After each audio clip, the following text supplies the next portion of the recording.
You can either have success or revenge, but you can't have both. Success is letting it go.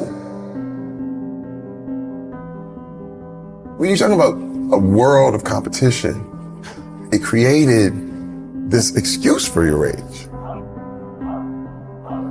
And I vowed that I was going to get every person who ever doubted me, whoever insulted me, whoever made me feel slightly uncomfortable, I was going to get you back. And I was going to show you. But I was that focused. I was like, man, I'm here. I can show them. I can be beyond. A lot of your thoughts are not yours. You know, it's like an auxiliary cord, and people plug in to your stuff. You pick up things and you're like, why am I not thinking that? And your thoughts determine your feelings, and your emotions determine your actions. And so if someone can get into your thoughts, they can change the way you feel. And in a very competitive world, people tell you you're broken.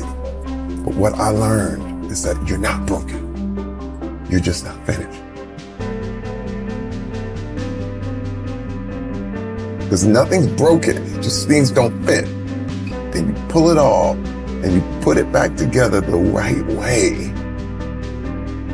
And you can rebuild yourself. But the problem is, it's not anybody else's job to assemble you. You got to assemble yourself.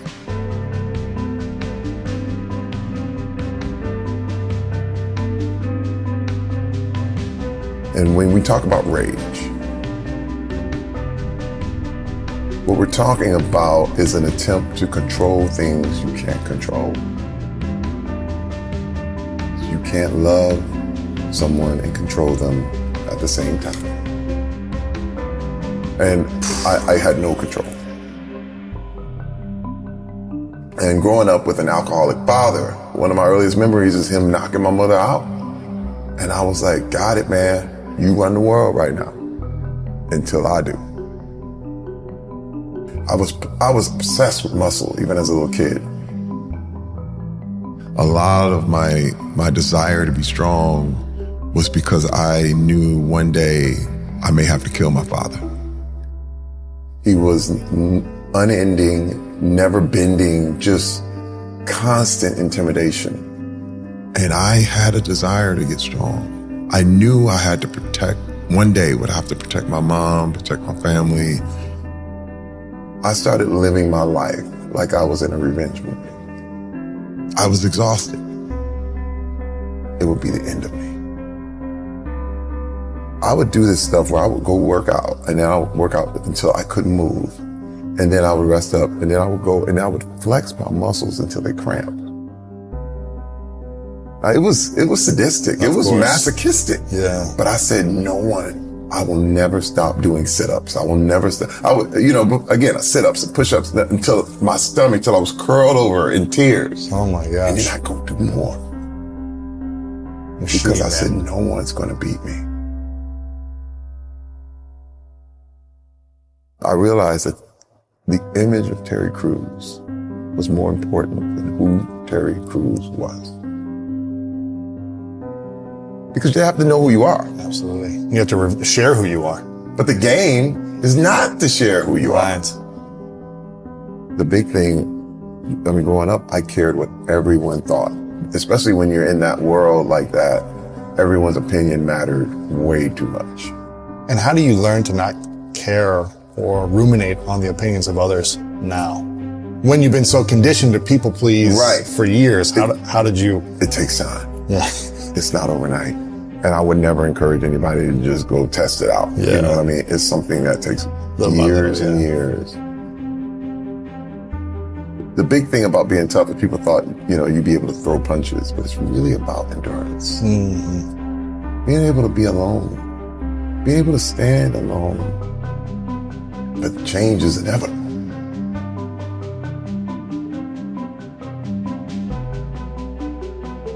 I'll never forget coming out of therapy, And this guy was like, they were like, Terry, you have to learn how to tell people no, because I was a pleaser.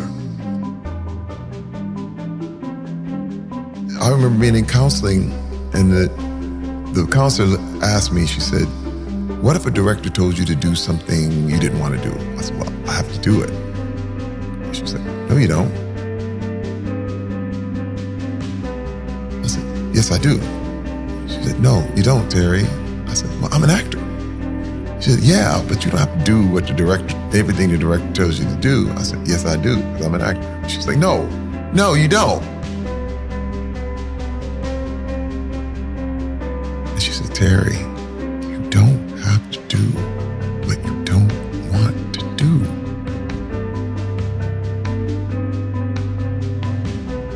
I didn't know, especially since I was such a pleaser. It was one of the things, well, yeah.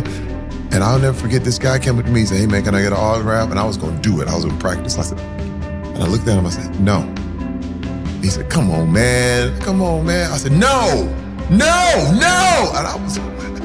I went crazy. And the guy was like, dude, relax, man. And I was like shaking. It was the first time I was exercising this no. And I was shaking. I got back in the car and I said, I thought I was going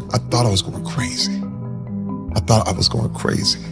But what I was doing was dissecting and piecing and understanding who I was and what made me tick.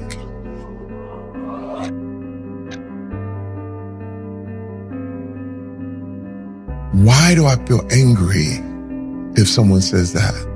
Or why am I insulted? Why? Is it me or is it them? And see, and once I started asking these questions, I could let it go. You gotta start exercising it. Just ask yourself why you're so offended. How did I get here?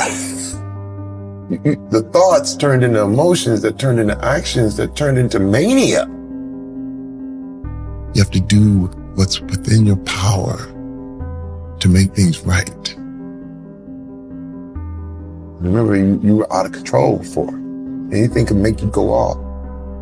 This is responsibility. Mm-hmm. You have an ability to respond differently. You have that now.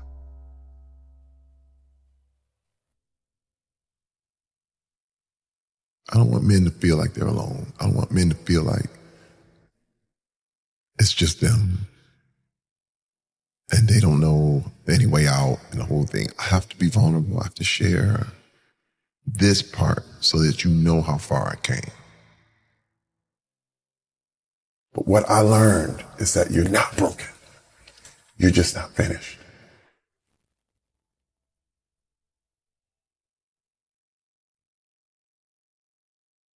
We understand the fire burning within you, the relentless desire to conquer, to overcome, to become the best version of yourself. And we've captured that spirit in every fabric we create. Stand tall, my friend. Unleash your potential and ignite the fire within.